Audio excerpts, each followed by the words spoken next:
Hello again, this is Charlie Bellefontaine, and you're listening to the Homebuyers Hour. We're a real estate show that's geared mostly towards client advocacy.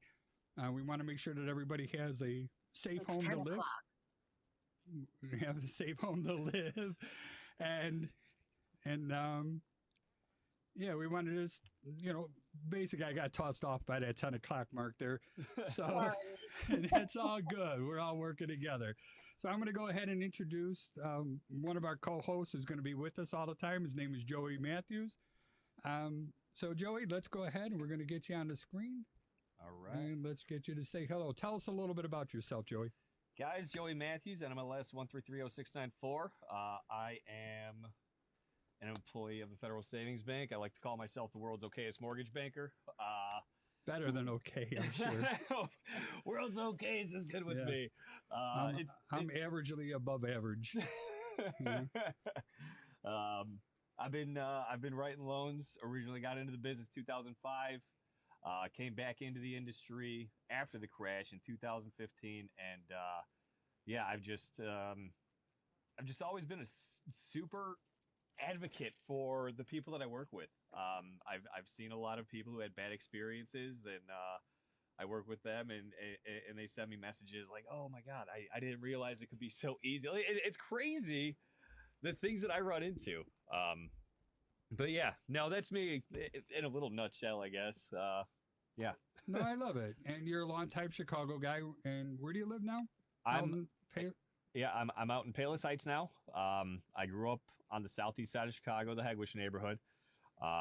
Went to high school. Had a very eclectic life. Nice. Went to high school in Naperville. I terrible high school student. I went to college. My first semester in college, 9/11 happened. I immediately enlisted in the Marines, and came back here afterwards, and became a firefighter. And I actually left firefighting literally a month ago. So for a long time, I've been working 2 full-time jobs, just burning the candle at both ends, so. I know the feeling. I know it well. So on the phone with us and is going to be basically our feature host for the time. Her name is Jody Egger, and she's a professional real estate agent with Compass Realty. Jody, can you please say hello and tell us a little bit about yourself? Good morning, Charlie and Joey. Thank you for having me. Thank you for being here. Yeah. I am Jody Egger. I'm a licensed real estate broker at Compass in Chicago with the Alex Stoikov Group out of Lincoln Park. Also a member of the Chicago Association of Realtors, and I've been working doing real estate for 7 years now. So I represent buyers, sellers, investors, and renters all throughout Chicagoland and the suburbs. And I go wherever my clients need me to go. It ends up being more work than what we want it to be, isn't it? Yes, but it's definitely worth it. Exactly. So one of the reasons I try to pull people onto this show is, again, I'm big on client advocacy, and that's why Joey's here. And we're going to have an attorney with us starting next week, and his name is Vince. But we always want to feature professional real estate agents, and this might sound rude or mean, but people are not equal. All right, some are better than the others, and whenever I find somebody that I think is a true client advocacy or an advocate, I want to bring them on the radio show. I want people to get to know them and get to meet them and see how they are and how they operate. All right, and Jody, that's why you're here, and you're going to be our featured star today. And if it's all right with you, I just want to start going through the process, so Sure. how do you meet your clients? Why do clients choose to work with you? What makes you special? I really value all of my relationships with my clients, and I truly treat them as the way that I would want to be treated, right? With respect and great communication and just treating them the way, the same kind of values that I have.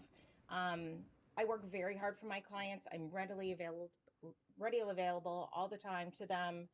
And I think that proving myself to one client then leads to another referral, leads to another. I've worked with parents that have referred me to their kids. Clients have referred me to their colleagues. So it's just kind of a full circle thing. And it's an honor to be chosen to work with them, being that there's so many real estate agents throughout the, Chicagoland area. No lie. I always say that not always say, but I look these things up. There's 60,000 licensed real estate agents in the state of Illinois. 80% of them are in the Chicagoland area. That's a huge number. So people do have a big choice to come with it. So what is it? Let's say we have a new home buyer, all right? What is your process on onboarding that home buyer and prepping them for what the whole path that they're going to be going down? Sure. Well, initially, I'd like to start off with a phone call, just to kind of get to know you, find out what their motivation is. Are they motivated to do this right away? Is this something they're just kind of thinking about and they want to find out what their options are? Do they continue to rent or are they going to buy? Just kind of give them a debrief of how the process works, and then connect them with a lender if they don't already have someone. I think that it's kind of a scary process sometimes for a first-time home buyer because there's so many moving parts to the transaction. This is a big decision. And so I want to, be very communicative, be very approachable. I want to answer any question that they have. No question is a silly question. And just really connect them with the right people, kind of get us started, get them pre-approved so we know what kind of budget they're working with. I want them to feel comfortable. I don't want anyone to feel like they're going, outside their comfort zone because, we do have to pay for other things too in life. Right. I want people to go on vacations and I want them to have extra spending money and such. So, we normally do that. We get the pre-approval and I start them on a search and then we go out and we start seeing some homes. We start going to some open houses just to kind of get a feel because you would be surprised at what they tell me initially, what they are looking for. And then once we actually step foot in homes and start looking at things, sometimes, the communication changes and they say, you know what, it's really important to me to have outdoor space, or I definitely need a backyard, or I need this extra room to, have an office space. Everyone's working from home now. So it's nice to have maybe a 1-bedroom with a den or 2 bedrooms with, a 3rd bedroom as an office. Do you have like a checklist or something that you ask these questions to them? I do, and I don't. I just kind of go off the conversation with them. And I think it's really important to have that FaceTime with them too. And see them walk into these homes and it inspires other questions, right? Mm-hmm. So just more general questions I ask them at the beginning on the phone call, and then meeting with them and going to see these homes is just really important because that's what really brings out the true, must-haves and Gotcha. would like. So you see their reactions, you see what's important to them, right? Correct. I love it. Now, one of the first things that you guys do, and Joey and Jody, I actually want you guys to teach me something about this. What is all this? You want people to be pre-approved, right? And please jump in and. Oh, no, absolutely. What is that process, I guess, is what I'm asking. Well, it's the most important process of the real estate transaction, right? We'll talk about that. No, so to Jody's point, she sends a client to a lender to get pre-approved, and at the end of the day, I say it's the most important process of the real transaction. Obviously, in my opinion, it kind of sort of is. Without a pre-approval, you're not shopping. Okay. So it's a big deal. And what does somebody have to do to get that pre-approval from you? Yeah, for sure. For me, because I'm a nut job, I want everything. I want everything. Well, no one wants to have a surprise 2 weeks before closing, and I have a story about that if we want to hear it. Absolutely. So what I do on my end, I want to collect all the docs up front. I want to make sure I have W-2s. I want to make sure I have, if they're self-employed, I have tax returns so I can properly calculate income. Mm-hmm. I want to make sure I show assets. So, and if I'm looking at the assets, I want to see if there's any weird deposits that don't make sense, and then I want to source that. There's a lot of regulation in banking, and I want to make sure that I'm a step ahead of the game whenever I pre-approve someone. In the 1,000-some-odd transactions I've closed over the last 7 years, I've never had a borrower denied a loan for something that was on their end. If it got denied, it was low appraisal. It was something to do with not the borrower, and that matters to me. Of course it should. Sorry, I get hyped up about this. I'm very passionate about this because I see so much laziness in my industry. And I'll get into my quick little story. I do a lot of VA loans. I'm a Marine veteran. I mentioned that. A person that I just closed with, he bought a house in 2016 down in Missouri, and he was getting a VA loan, he found out a week before closing, because the loan officer he was working with was not a big VA lender. The guy didn't realize this. Okay. At the time. And how are they supposed to know, right? It's not like it's their career. They just want to buy a house. That's absolutely. It. I need professionals. I need you. I need Jody. Yep. I'm sorry. Yep. No, he didn't know one way or the other. He just assumed that the guy was giving him good information. I'm sorry, it was a week before closing. The lender told him he needed to come up with 12.5% down, plus, he didn't have a funding fee, but if he had one, he would have to come up with half the funding fee down. And this is for a VA loan? This is a VA loan. All right, now I'm ignorant on this stuff, but I thought VA loans are like 0% down or something. Yeah, that's the beauty of the VA loan. There's 0% down. There's so much. I love the VA loan. It's in my opinion the best loan program in the world. It's super easy. As long as you know how to do it. Long story short, the co-borrower was his girlfriend. The guy didn't realize, the loan officer didn't realize that on a joint loan for non-married co-borrowers, there's a down payment requirement. The VA is only going to guarantee the borrower's half. With the usual guarantee is 25%, only guaranteed 12.5%. You have to come up with the other 12.5%. Jody, I know you're knowledgeable on this stuff. Did you know that? I did not know that if they weren't married. Yeah. Oh yeah. Well, so if it's a joint VA loan with two non-married veterans, different story. But because she was not a veteran and they were not married, all of a sudden they either had the shotgun wedding, which is what they did. That's what they did. Sweet. Or come up with 12.5% down. Yep. Yeah. We're gonna make this work. So I prefer to not force people into marriage when they're just trying to buy a house. I think there's something illegal about that. I'm not too sure about forcing people into marriage. I don't know if I'm sure they didn't talk to compliance about it. Oh gosh, no. And Jody, what about you? Do you even take people out on showings without them being? I mean, I have in the past, just to kind of let people meet me face to face and understand a little bit more about how I work and see how our chemistry is, right? Oh my God, that's so important, isn't it? More times than none. I mean, especially since COVID. Every seller's agent has required that we have a pre-approval because sellers don't want just random people coming into their homes during this pandemic. So they want to make sure that these are serious buyers. And I'm seeing that continually and again.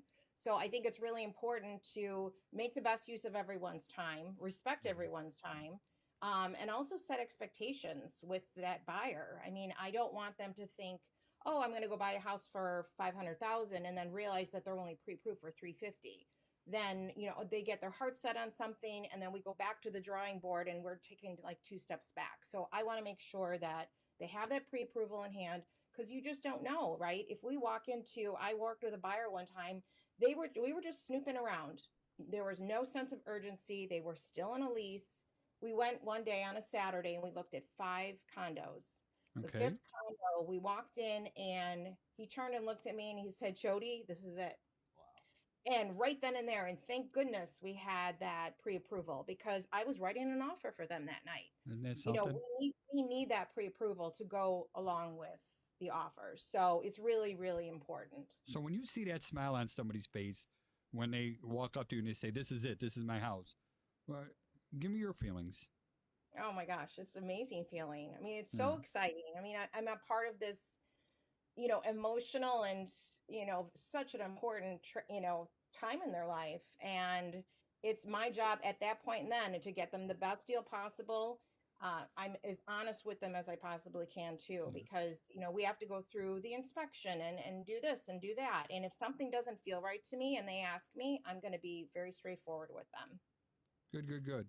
And now I know we've done work together. And again, the reason why you're here on this show is because of your passion and how you treat your clients. And the only people we're putting on here are the ones that we have respect for, without a doubt. And you have my respect like there's no tomorrow.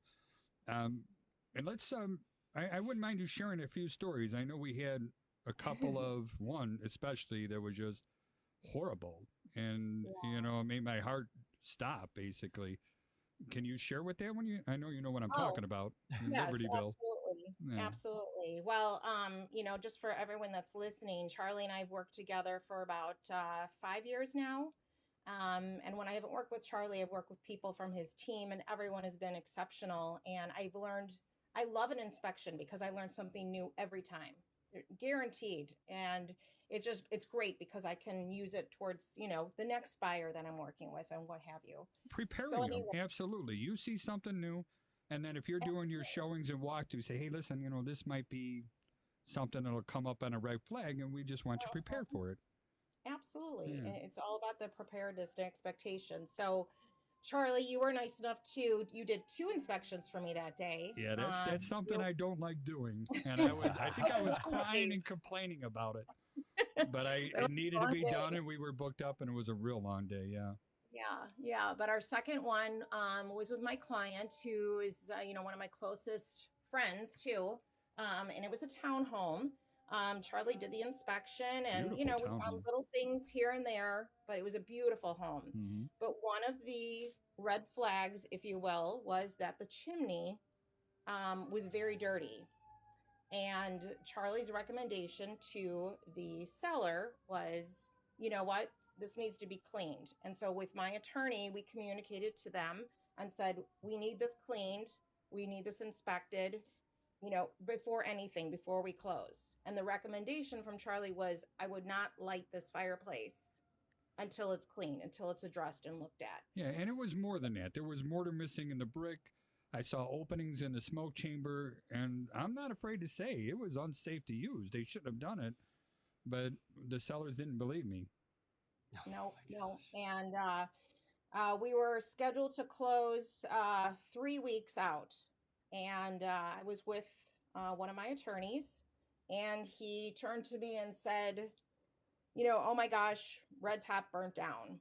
And it was April 1st. We just walked out of another closing, and I said, oh, ha, April Fools. And he said, no, I swear in my children's lives, this is it. And to get that call and find out that home caught fire, the sellers were packing up the house, and their children thought it would be okay to light a fire in the fireplace. And it caught fire on the top because it was a 3-story, townhome. Big townhouse, yeah.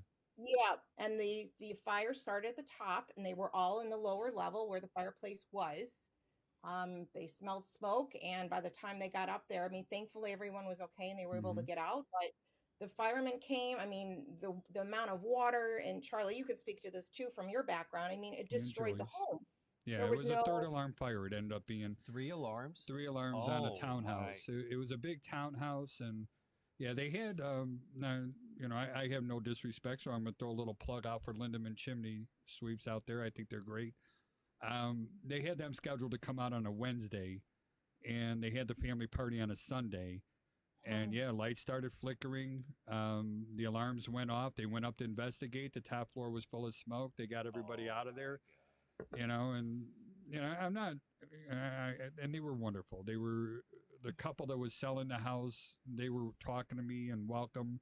Their home was immaculate. It was just beautiful. It was beautiful. The fireplace was in bad shape, and a lot of people feel that that's normal, but you can't have any gaps or holes and stuff in the fireplace. I don't know, Joey, have you ever, with your fireman stuff, you've been on chimney fires? No, Cicero is a little different than a lot of places, but and I was in Northbrook, space heaters. So I was in Northbrook, and we got a lot of fireplaces there, and yeah, we've been on over a dozen. So chimney fires they get into the structure right away, and you don't know they're burning, and then all of a sudden you lost a house and it's through the roof, and it gets scary as all hell. And I feel bad. I don't want anything like that to ever happen to somebody. So that was really sad. And did whatever happened with that client? Obviously, they found something else. Yes, we were luckily be able to find something else for them. It's just unfortunate because it was their first home together. Yeah.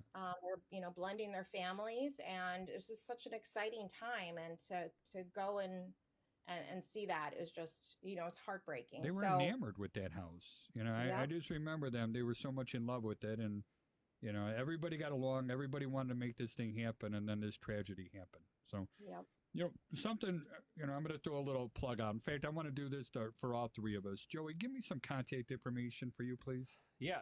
My cell phone is 630-235-2405. Say it again, but a little slower, please. 630-235-2405. Right. That's my personal cell phone.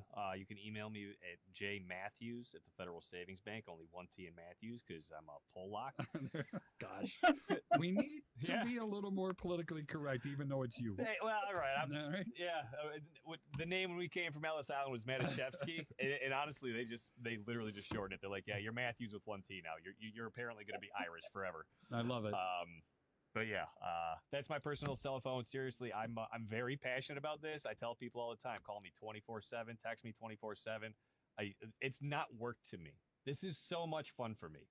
So Isn't it something when you enjoy what you do, you don't work a day in your life. Seriously, which is awesome. I agree.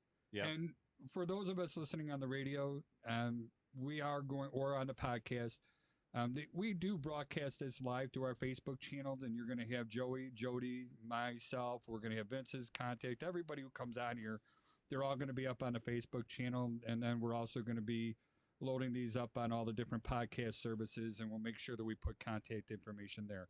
But, Jody, please share your contact information for those that are listening. Yes, my cell phone is 708-542-3259. 3259. Okay. Yep. 708-542-3259. Again, like as to what Joey said, I'm readily available 8 days a week. Haha. I do shut my phone off to sleep at night, so I might not answer at 2:00 in the morning, but I do work late and I do get up early.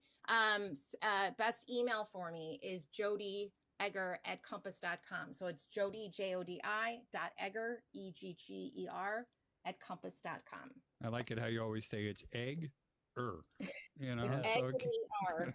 keep it all simple. And our company is Chicagoland Home Inspectors. Our website is thehomeinspectors.com. That's plural, ORS, and it's a .com. Our telephone number is area code 312-544-9180. We take scheduling, and 24 hours a day. You could schedule online, quick and easy. And we actually have a human being always there also to answer your phone. So or answer our phones, and that's also 24/7, including holidays. They're always going to be there. They know our business and they can answer those questions. And we're going to mention this stuff again when we get towards the end of the show. Again, we just want to make sure that we get our contact information out there. So let's go back to what we were talking about, with the clients and the inspections and stuff. And, this is going to sound a little bit arrogant, but I know we go overboard when we do our inspections. You've seen other home inspectors as well, right, Jody? Yes. And I should also throw a disclaimer out there. Joey Mathews here is also a past client of ours. So we did his home inspection when he purchased his home out in Palos Hills, which is another big, beautiful mansion that he has out there. Sorry, I really like your home, And it's really great being out there and stuff like that. So, what do you do to prepare your clients for a list of issues that are going to come up on these home inspection report? I mean, I like to look at the report first. Really? And schedule a call with my clients. I mean, normally the report goes to my clients and myself at the same time, but I want to really look through it and identify, what are the main things that we want to ask for to get rectified or repaired or replaced or what have you. I'm not one to nitpick. I feel that, we have to really prioritize. One of the inspections, Charlie, that you did with me in East Lakeview, there was a number of things that were wrong. And it was another townhome, but when you used your combustion analyzer, you said that correctly. And realized that furnace was not operating. It was not at all. I mean, it was 25 years old or something like that. Yeah. So that was a main thing that I wanted to fight for my clients. I wanted to make sure that we either got that replaced or we got a credit for it before we closed. Did you? I did. Yay. I got a brand new one. And that's a $4,000 concession. Furnaces are not cheap. In fact, we just had it was Lincoln Park in your neighborhood.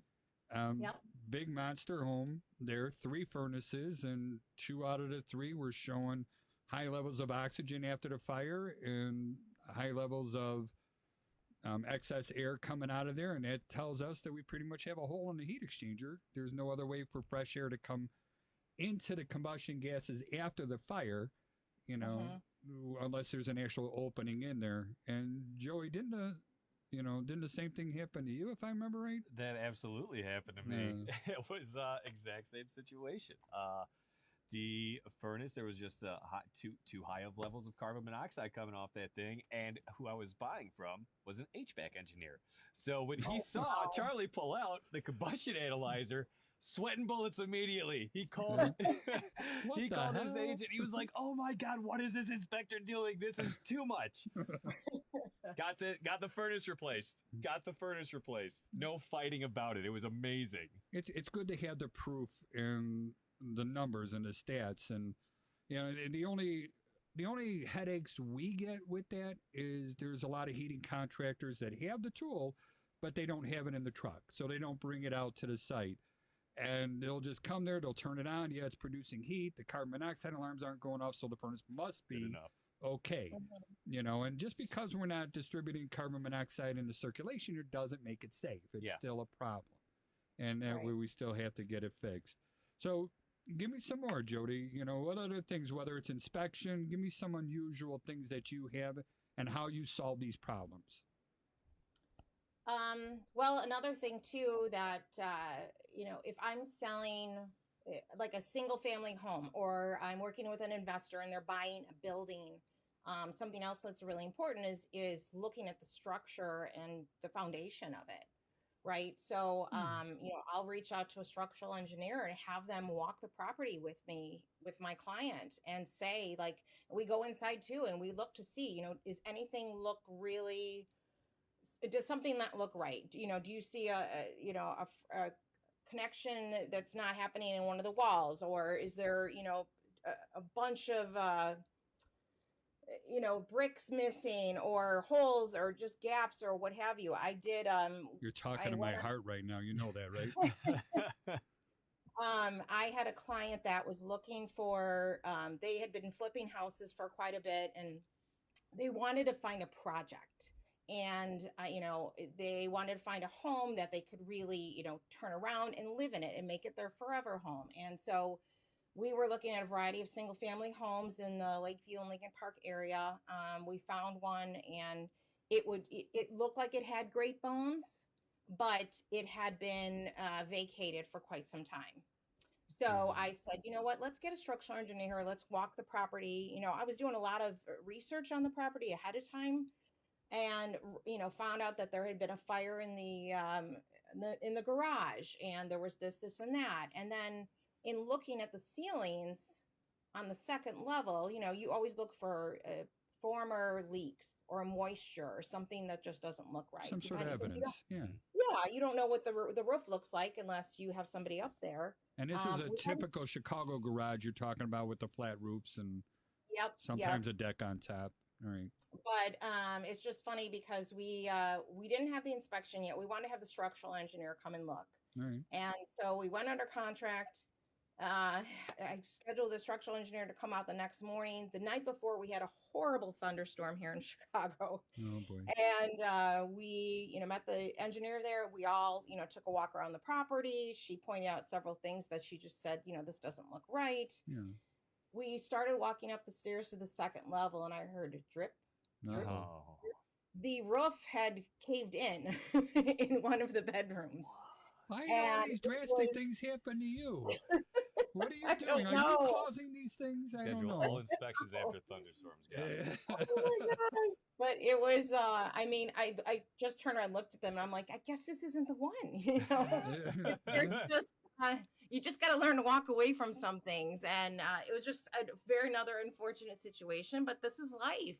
Mm-hmm. And we just kind of have to roll with the punches and learn from things. And I knew that roof didn't look right from the inside, but God was there, and he said, here, I'm going to throw a huge rainstorm in this situation and let you really see what's going on. Nice. I love all that stuff. So what about, now we get past the inspection process, and you go through all the negotiations, and everybody's still happy, and we're all moving forward, and I think this goes back to you and Joey again. What are some of the roadblocks now that come into play before you get to the table?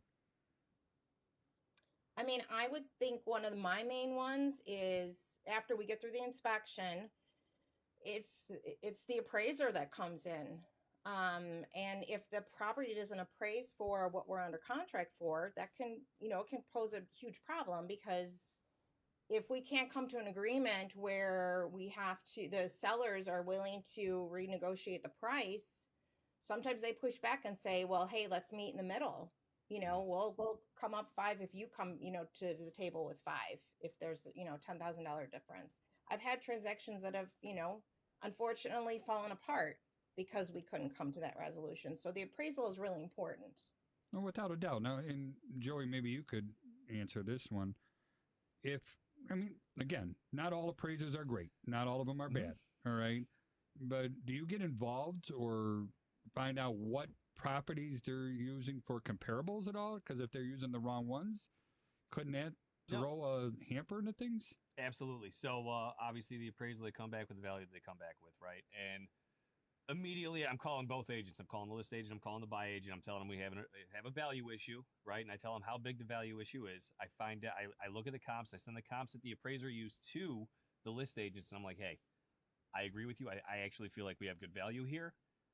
Do we have more comps? And then provide commentary too. So whenever I do an appraisal appeal, I always ask for agent commentary on why their comp is a better comp than what the appraiser used, because there's a lot of appraisers out there, and there's a lot of great appraisers out there, but there's also a lot of really hard-headed ones, very stubborn ones. I'm sure. Where humans are different. Yep. There's a lot of people who want to think that their work is the best, Well, my work is the best, Joey. Let's get that understood. That's right. All right? That's right. And I want you to know something very clearly. The home inspector is the most important part of the real estate transaction. All right? The most important part. I love it. I love it. And Jody, you could chime in anytime if you think the real estate agent's the most important person. You go ahead and say it. We all are. But you got to defend it. That's the only thing. For sure. Going back to the Jody, do you help with that? Do you get involved with finding other comps that are more, well, let's just say accurate?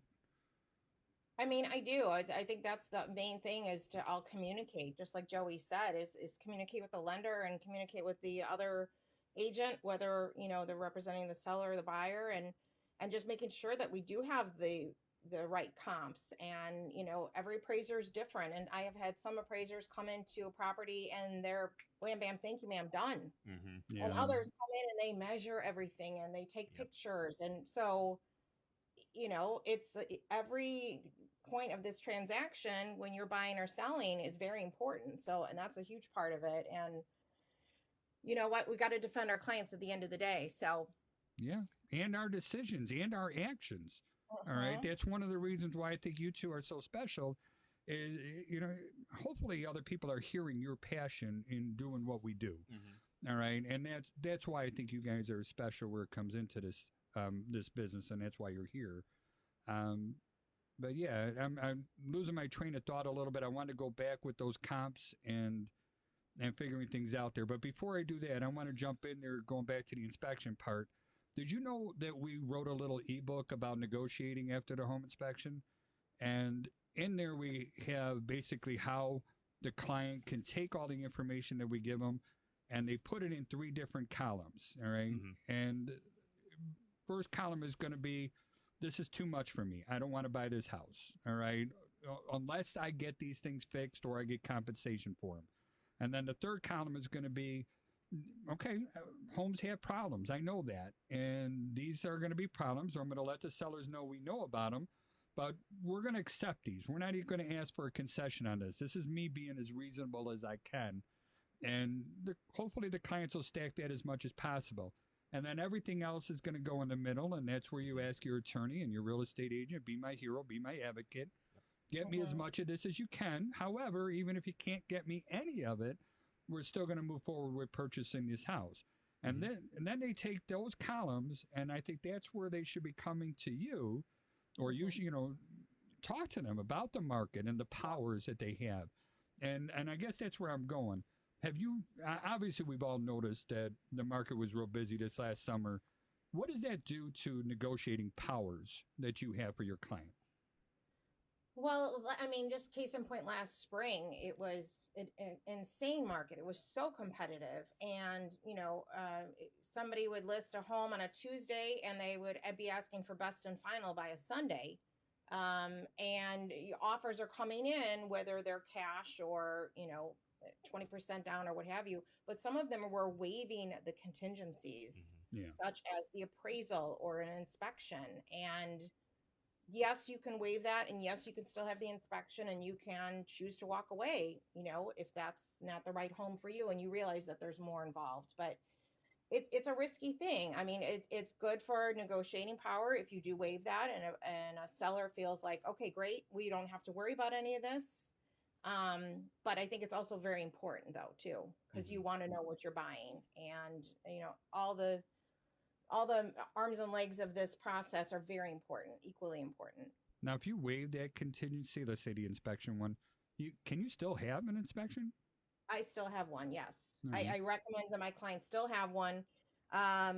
We can't generally ask for something. We can definitely try if it's something, horrific. Yeah. a But you can furnace walk or- away if you want to. You got that Correct. 5-day period, and if it's too much of what you're willing to accept, Joey and I met a little bit earlier, and he was telling me a story about a mortgage. If you don't mind, share that with Jody. Yeah, absolutely. And so I was working with a woman. She was moving from Florida to South Carolina. Her husband had recently passed. The realtor on this home was taking dual agency, and they held an inspection. Catch this one, Jody. The real estate agent was doing dual agency, and she still referred the home inspector to the buyer. Didn't even refer, basically forced it on her. She was like, this is who our home inspector is, and this is how much it's going to cost, and they'll be here at this time at this date. I don't know what the laws are in South Carolina, but that doesn't right. fly here in Illinois. No. So I was talking to her. She only asked me not to mention her name, but she moved in a week after close. There was a week of post-close possession there, and as soon as she moved in, she started noticing things right off the bat. A friend came over and noticed mold, right? And she contacted the realtor and the inspector. The inspector I'm not a mold inspector. I can't comment on mold. If you wanted a mold inspection, you had to buy a mold, or you had to work with a mold inspector. And that's a true problem in our profession. A lot of people want to keep home inspectors. We don't want to be knowing more. We don't want to report more. We don't want to do more. We always want to do as little as possible. And I just can't buy into that. Yeah. And I won't buy into that. And that's why I love Charlie. Sorry. But go on. I interrupted. Please tell me more. No, totally fine. Then the fridge was leaking. So I don't know how that didn't get caught because there was clear water damage under it. Yeah. So, I mean, it's crazy. And she ran the dishwasher for the first time because she was prepping to have, some people over, like, this is my new home warming party. And the dishwasher wasn't draining. It just leaked. So water's coming out of the dishwasher. Out of the refrigerator. Out of the refrigerator. There's mold. What else did she mention? She did have an inspector then. She had an inspection done, and none of this was in the report. They said they ran the dishwasher, which they very clearly did not, because she had I think it was LG, an LG repairman come out, and the first thing he did, he noticed the drain line. It was completely clogged, and it was an old clog. It was solid. Wow. So yeah, the inspector never ran the dishwasher, but in the report, it did say that he did. The HVAC had to be completely replaced. It did not work at all. In the report, it worked. But yeah, she walked into $20,000 of repairs in the first month she lived in the house. So, oh my God. Yeah, Charlie will save you from a world of hurt after buying. We'll make a list and you can make your own decisions what you do with that list. Absolutely. And the other guys that work with us, I'm very proud to say they're as passionate as they come. And one of the reasons we only do one inspection a day is so we're not rushing out of that house. We're not trying to zip through and do a quick startup of dishwashers and fridges. We take our time and we're going to make sure that everybody's comfortable with moving forward.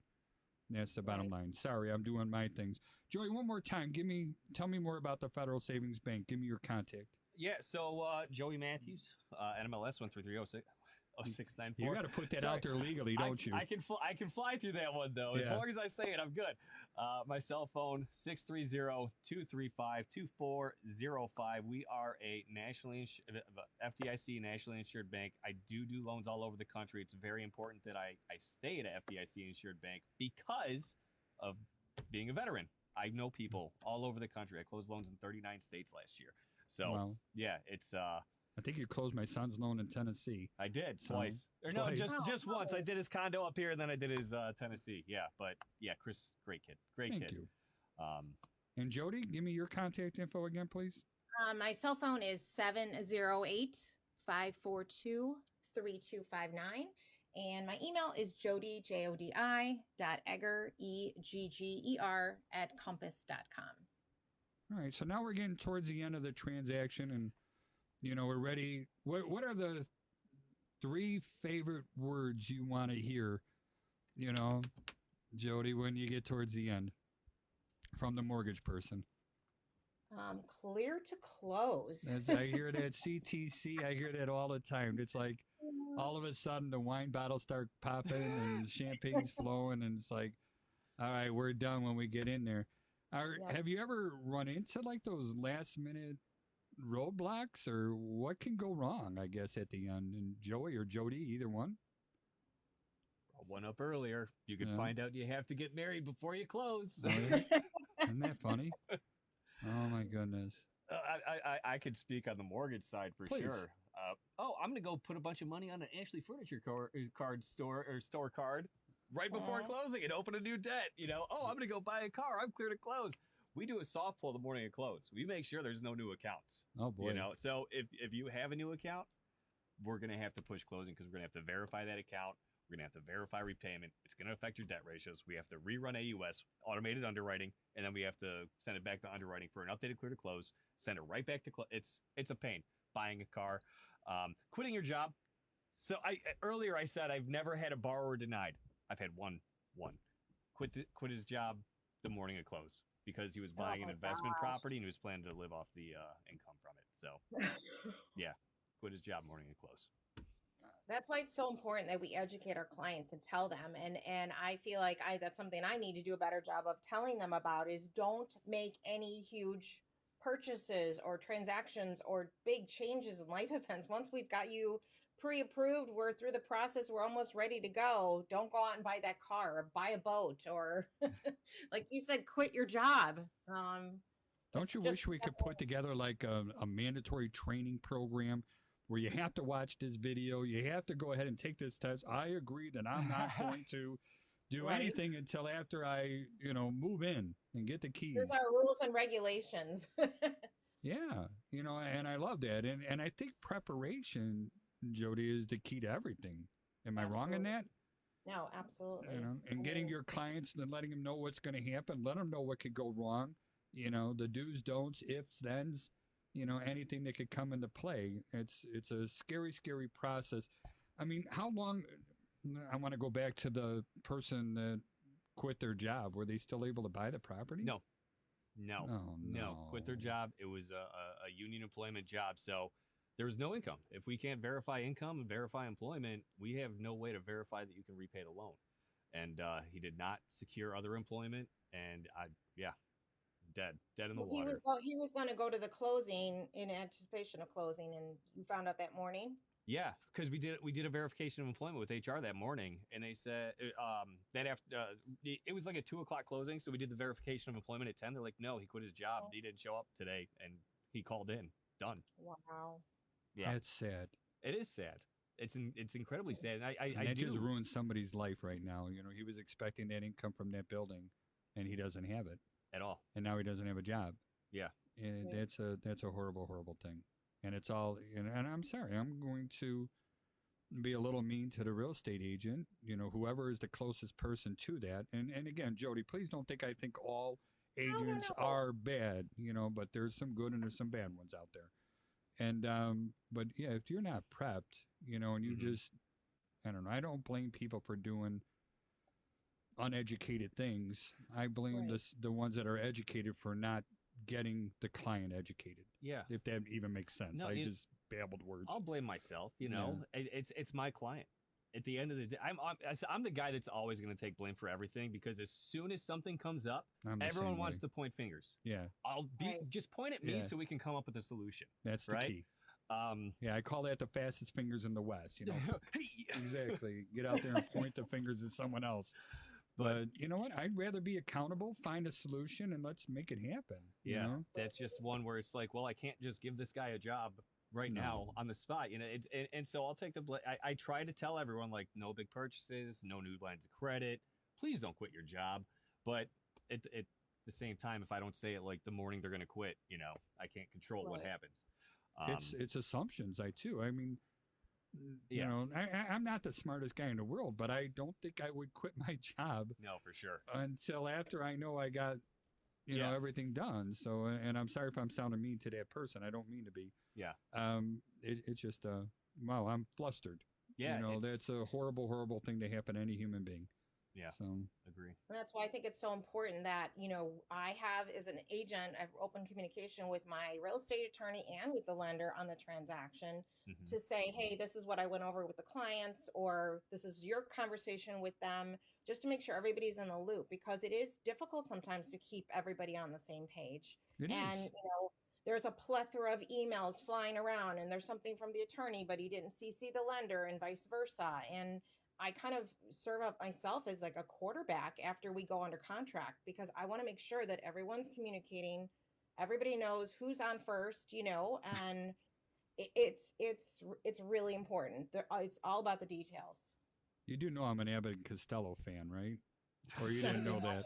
Once you said who's on first, I'm like, okay, what's on second? Homebuyer hours over. I don't know who's on third. We're gonna keep going all that route. I get it. Oh my goodness. And so I'm just flustered. I hate those horror stories, but those horror stories actually is what motivates us. Yeah. And you know, I don't think you can ever predict every single, you know, problem that's ever going to happen in somebody's transaction and stuff like that. So when they do happen, they make such a scar maybe is the right word, or just a big impact on our decision-making abilities and stuff. And we always want to share that with future clients as we go forward with stuff. You know, you talked earlier, Jody, about that chimney fire that happened earlier. I'm not sure if we share this with you or not, but we actually now do chimney scans. We developed we developed a rig, so we take a 360 video on a lighted push rod, and we can make sure that clay flue liner is in perfect shape. Do you guys know how much it costs to reline a chimney nowadays? No, I don't. I'm about to find out. $6,000. Yeah, you know, I mean, my gosh. You'll get some to do it for $5,000, you know, for the smaller one-man companies and that. But just to drop a stainless steel chimney liner in there, that's $6,000. To purge a smoke chamber, $3,000. To do tuck pointing in a firebox, $1,000. Wow. You know, now the firebox and the smoke chamber, we could see that from the ground, but you can't see up the flue. Yeah. And it's such a big expense. And same thing with sewer liners. You know, we start getting a collapse or something, or, you know, if they have to dig it up, it's minimum $3,000. And then the longer the line, the higher the number goes. So people started asking, why are we adding all these other services onto it? Well, that's why. You know, because those are the big ticket items, and it takes expensive equipment to be able to get the proof that we need to, you know, and our goal is to say everything's okay. It's always my goal to say everything's okay. But if it isn't, it's my obligation to tell you why it isn't and give you proof that it isn't, so that if you guys go to the negotiating table, and what I mean by you guys is you, Jody, or the attorney who's ever going to be getting involved with that, you want the proof, you want the backup, you know, to go in there. So, and I love all the different things that you guys do offer, Charlie. Like, you tell us, okay, here's who you contact to get a radon test if it's a single family home, or, you know, let's do a chimney scan. Here's who I would recommend, or a sewer scope, or what have you. I mean, there's all these different things that come into play, and it's important to be that, you know, one-stop shop for my client, and I can provide them with all those resources, and then, you know, lean on you too to help me navigate through. Exactly. How serious is it? You know, for me, everything boils down to two things: how much and who pays. All right. So I can give you a rough idea how much, But as far as the who pays, that's your job, to help your client get through. That's not me. I don't know anything about the negotiation parts. I don't know the value of the power or the value of the property or the power you have. I have none of that, So that's where you come in to take that information and help your client, to the best that they can. But yeah, that's all good stuff and it's all interesting. Let me just switch gears a little bit here, Jody. I'm coming back to you on this one. Let's say you just met a brand new real estate agent coming into Compass in Lincoln Park.